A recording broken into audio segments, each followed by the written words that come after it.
कहानी लालची रिया। एक समय की बात है, एक छोटे से गांव में राम और सीता नाम के बुजुर्ग रहते थे। उनका एक अर्जुन नाम का बेटा था जिसकी शादी रिया नाम की लड़की से हुई थी। राम और सीता कड़ी मेहनत करते थे और अपने बुढ़ापे के लिए पैसे बचाते थे। रिया बहुत लालची लड़की थी और हमेशा अपने लिए और चीजें चाहती थी। जैसे जैसे साल गुजरा, रिया का लालच और बढ़ता गया। वह अपने पास रखी चीजों से कभी संतुष्ट नहीं रहती थी। वह हमेशा अपने सास ससुर से महंगे तोहफे मांगती थी और उनके बचाए हुए पैसों में से भी कुछ हिस्सा अपने लिए मांगती थी। राम और सीता बहुत ही अच्छे माता पिता थे, इसलिए उनकी सारी इच्छा को पूरा करते ताकि परिवार में शांति बनी रहे।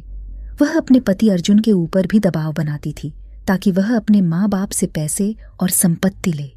वह बहुत ज्यादा संपत्ति इकट्ठा करना चाहती थी बिना किसी मेहनत के। एक दिन राम और सीता ने यह फैसला लिया कि वह रिया को सबक सिखाएंगे।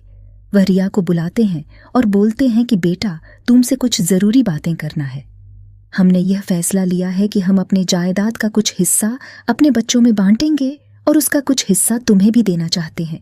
यह सुन रिया खुशी से झूम उठती है क्योंकि वह हमेशा से यही चाहती थी।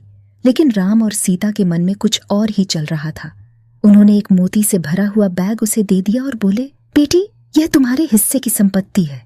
रिया उस बैग को देखकर नाराज हो गई। उसने उस पत्थर से भरे बैग को जमीन पर फेंका और जोर से चिल्लाते हुए बोली कि मेरा मजाक उड़ाने की तुम्हारी हिम्मत कैसे हुई? मुझे पैसे चाहिए, ये पत्थर नहीं।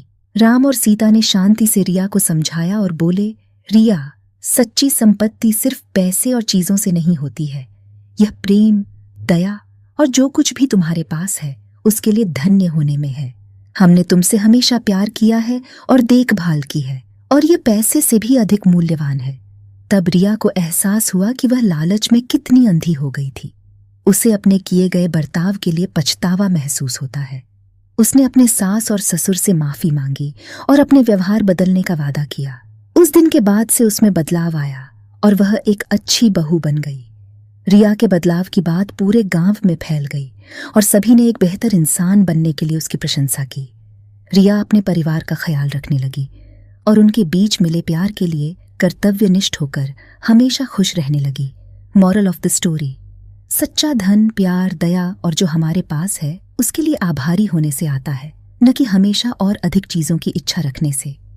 वीडियो पसंद आया तो फॉलो, लाइक, सब्सक्राइब और आपके अपनों तक शेयर जरूर कर दीजिएगा। ऐसे ही मोटिवेशनल वीडियो देखने कमेंट्स करें।